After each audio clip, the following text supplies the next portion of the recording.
Prezident İlham Əliyev Azərbaycan Respublikasının ərazi bütövlüyünün, müstəqilliyinin və konstitusiya quruluşunun müdafiəsi ilə əlaqədar əlilliyi müəyyən edilmiş şəxslərin və şəhid ailələrinin sosial məişət şəraitinin yaxşılaşdırılması ilə bağlı bir sıra tədbirlər haqqında 2021-ci il 25 yanvar tarixli nömrəli sərəncamında dəyişiklik edilməsi barədə sərəncam imzalayıb. Milli Az xəbər verir ki, yeni imzalanan sənədlə 2025-ci ildə imtiyazlı şəxslərin pulsuz mənzil təminatı davam etdiriləcək və eləcə də bu proses 2030-cu ilədək nəzərdə tutulacaq.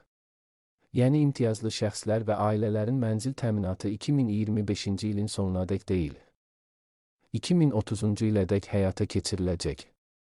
Bu da həmin müddətdə bütün imtiyazlı şəxslərin dövlət hesabına mənzil təminatına imkan verəcək. Sərəncama əsasən 2014-cü il yanvarın 1-dən 2023-cü il yanvarın 1-dək yaşayış sahəsinə ehtiyacı olan qismində uçota alınmış şəhid ailələrinin və müharibə ilə əlaqədar əlilliyi olan şəxslərin, habelə uçota alınma tarixindən asılı olmayaraq Çernobıl AES-də qəzanın ləğvi, o cümlədən hərbi xidmət vəzifələrinin yerinə yetirilməsi ilə əlaqədar əlilliyi müəyyən edilmiş şəxslərin mərhələlərlə mənzil və ya fərdi evlə təmin edilməsi davam etdiriləcək. İqtisadçı deputat Vüqar Bayramov deyib ki, qanunvericiliyə əsasən qeyd edilənlər ilə yanaşı, 16 avqust 2021-ci il tarixə kimi uçota alınmış gözdən əlilliyi olan şəxslər və uşaqlar üçün sosial xidmət müəssisələrinin və təhsil müəssisələrinin valideynlərini itirmiş və valideyn himayəsindən məhrum olmuş məzunlar üçün də pulsuz mənzillər nəzərdə tutulub. 2020-ci ildə aparılan hərbi əməliyyatlar zamanı Azərbaycanın ərazi bütövlüyünün, müstəqilliyinin, konstitusiya quruluşunun müdafiəsi ilə əlaqədar əlilliyi müəyyən edilmiş şəxslər və